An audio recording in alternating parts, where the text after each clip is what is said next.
What's going on, guys? Welcome back to the channel. This is Asa Studio. It's another retouching tutorial in Photoshop, and today I'm going to focus more on frequency separation and color correction and color grading. So those three important techniques. So the first thing I'm going to do, the color correction. That's what I'm going to focus on.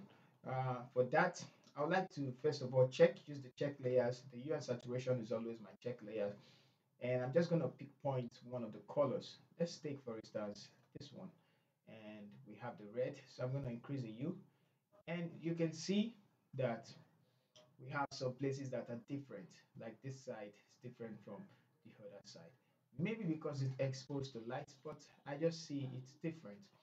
So I'm going to try as much as possible to get that um, equal, to make it equal. Okay, so this is what we're going to do. I'm going to increase and look out for just those areas. Yeah, so something like this.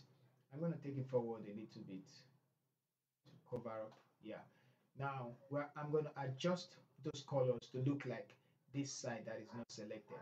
Okay, so now let's make this 0, and then we're going to increase the hue till it looks something like that, but you can see it's too much, so I'm just going to take it back to where it feels right.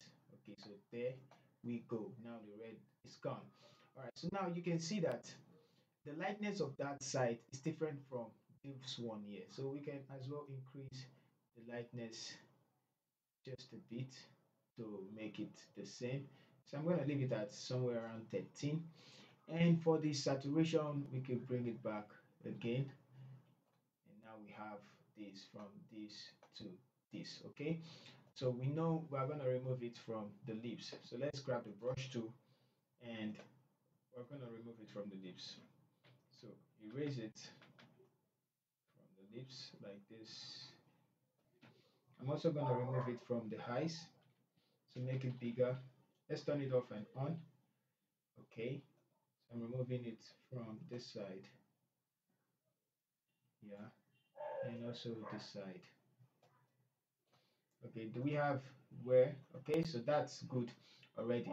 All right, so let's continue. Now I'm going to create a stand visible layer, Control Shift and E, and then I'm going to focus on frequency separation. So this is how to do frequency separation. We're actually going to duplicate it twice and name one color, COLOR, hit enter, name one texture. So while we do frequency separation, this method is actually for you to separate the color and the texture so that you can work on them independently.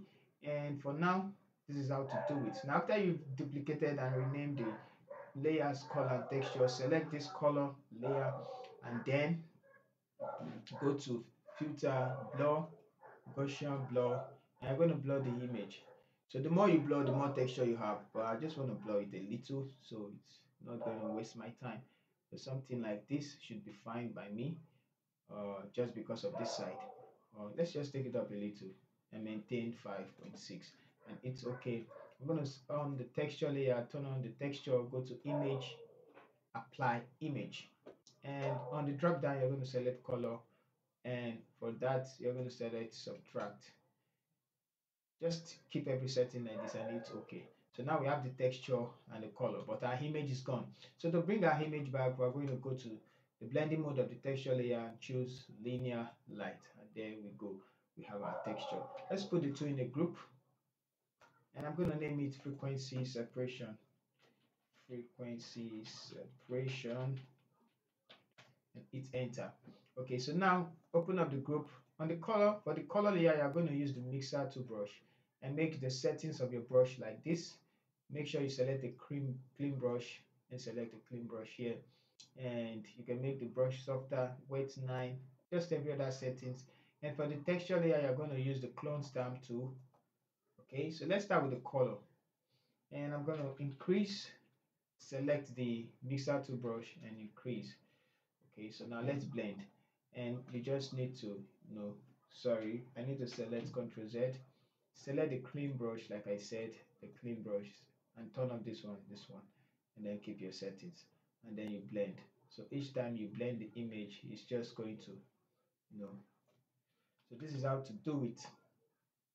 I'm going to blend the two together.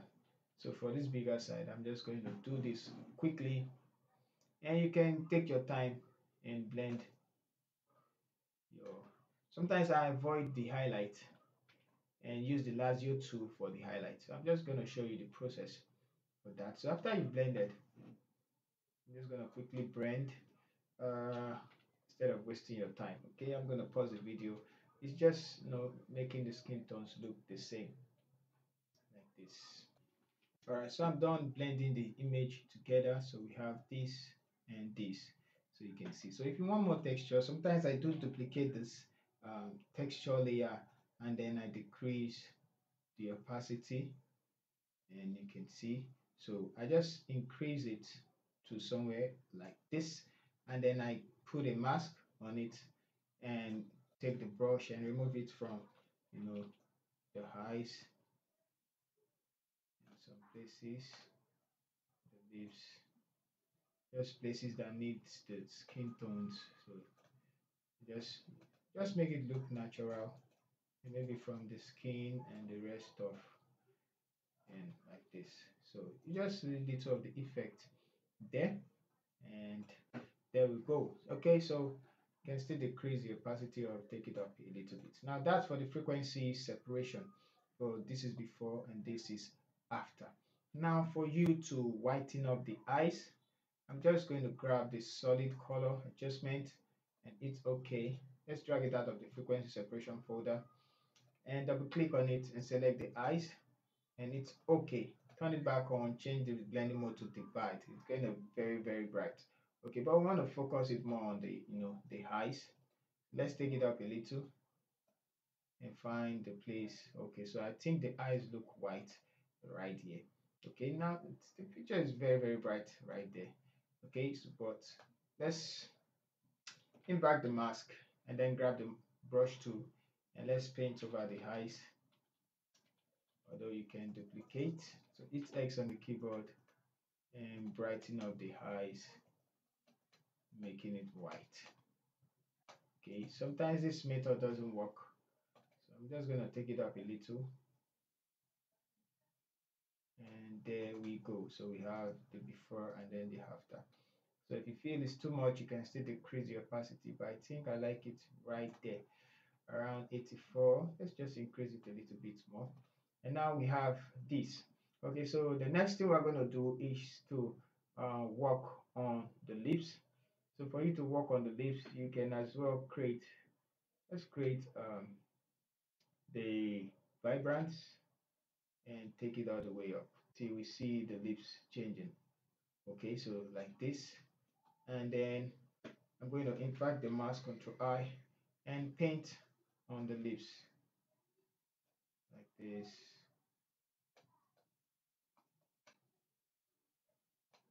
Okay, so it's X to hide it from some places.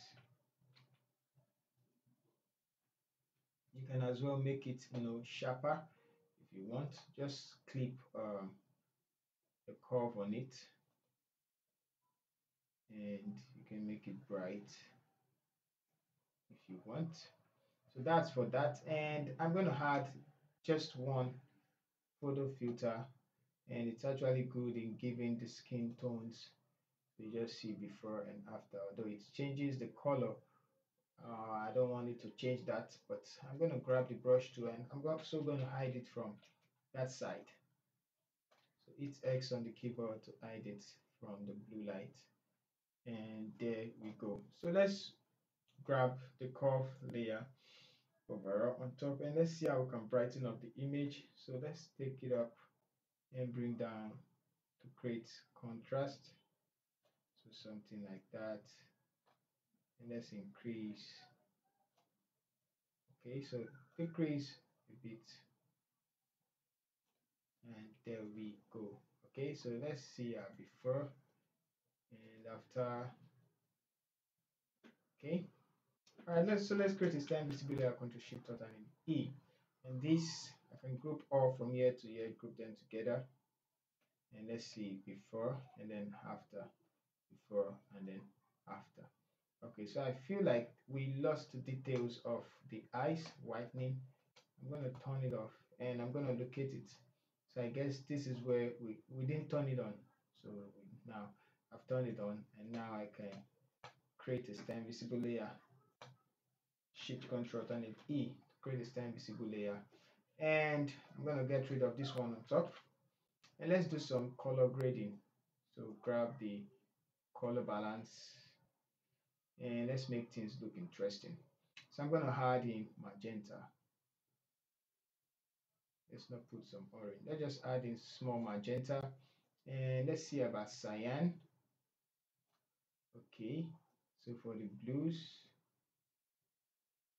I'm going to add in some yellows. I think yellow makes sense. Okay, for the highlights, let's see. Yeah, magenta, cyan, and blue. Yeah, okay, for the shadows, yeah, the blue makes sense. So blue, add some red to make it look hot. And let's leave it like this with a little bit magenta. So we have before, then after. So cool. I'm gonna merge it together and let's close out the group and let's see. So before and after. So you can see that we with that color grading we make the picture look the way it was before. So thank you guys for watching. If you find the video helpful, let me know in the comments section. Thank you guys. See you in our next video.